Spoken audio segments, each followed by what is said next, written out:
Taking the time, coming in slow, appreciating how far you've come.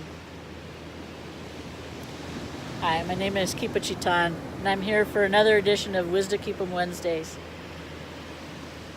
Started off a little different than usual for the generations. We've been speaking of the different generations, the different stages of life.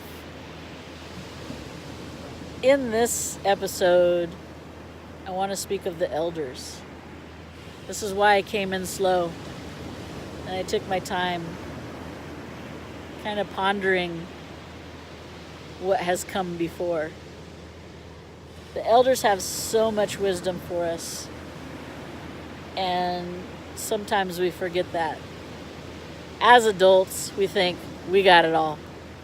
And yes, we appreciate those that have come before us, but sometimes we forget the life that they've lived and how much more they have seen and how much more they have experienced. Good, bad, and indifferent. I don't like to say good and bad, but I think about the generation before me and even the generation before them. When I think of elders, I think of my grandparents. I don't have any of my grandparents anymore, and I am glad I spent the time that I did with my grandparents, because I learned a lot of how much life there is to live. And my grandparents went through a world war. They went through the Depression. They went through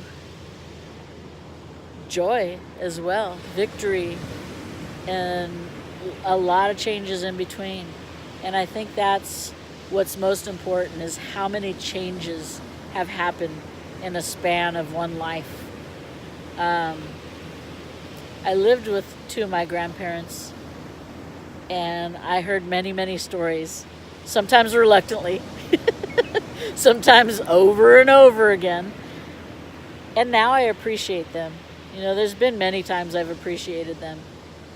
And you get to think, when somebody gets to be 95, 97 years old, 100 years old, you know, that's a lot of life. That's a lot of years lived. They've gone through the innocence. They've gone through the adolescence of being ignored. They've gone through the struggles of adulthood. And now they're at that place where nobody else has really lived as much as they have except their own generation. And if you ever come across somebody who's a couple generations ahead of you, and they kind of have this confidence, I believe that's why they do have that, because they know, I've been through it all. I've seen it all. I've done it all. And maybe not everybody has, but they have definitely had a lot of moments.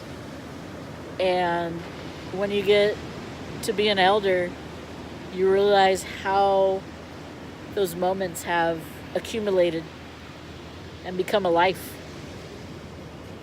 When you're a child, you can't really say you lived a life yet, you know. Yes, you have. You're always living life.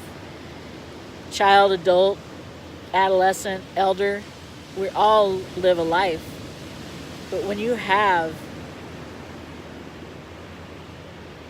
over 70 years of moments that add up, then you have a story to tell.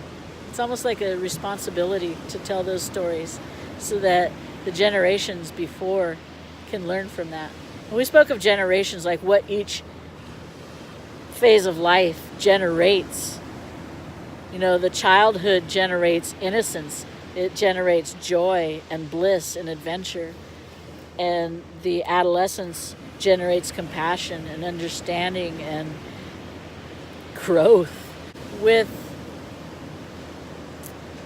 becoming an elder, I think what generates is not only memories, but appreciation. Appreciation for everything that you've been through, and understanding that those moments meant something, whether you struggled with them or whether you rejoiced in them, that those moments meant something. Sometimes when you're in the younger generations, you don't realize this. And being as I'm not really an elder yet, I mean, age-wise, in some cultures I would be considered an elder, but my moments have not added up to a life yet. I have a lot of life left in me. A lot more moments to live and to rejoice and to appreciate. There may be struggle there as well, and I get to appreciate those struggles. And I'm speaking through observation. I'm not speaking as an expert because I would not consider myself an elder yet. But I am speaking through observation of those who have lived those moments and who have lots of information. Walking encyclopedias. A lot of people say that the elders are walking encyclopedias, walking history books, whatever you want to call them. Is there something that we get to tap into? And I don't think we take enough time to do so. Sit with somebody 2 generations ahead of you, and you'll learn so much. You'll definitely learn an appreciation for life.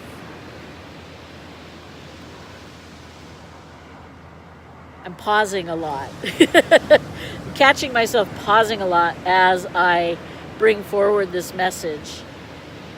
I'm fortunate enough to be able to tap into a lot of different things, and I can empath and channel information even though I may not have lived it. There's parts of it that I can relate to, that by being the person that I am, I can bring this across to you. So I'm able to sit here and kind of tap into the life of someone who has been an elder and bring that information across to you. And I think those pauses are letting us realize that even in those times of quiet and nothing happening, quote unquote, nothing happening, there's so much to learn. And I think what the elders are telling us is to have more of those moments of nothing happening, so that we can really reflect, appreciate, and pass that wisdom on to the generations behind us, or coming after us. They're coming after us. Brings me new meaning to that phrase. So I encourage you to go and find someone who has lived a life and see what they have to tell you. Because I think it would bring a lot of clarity to some parts of your life that you may need clarity in. There's no mistake why we have so many generations, because there's different ways of learning how to maneuver this thing called life.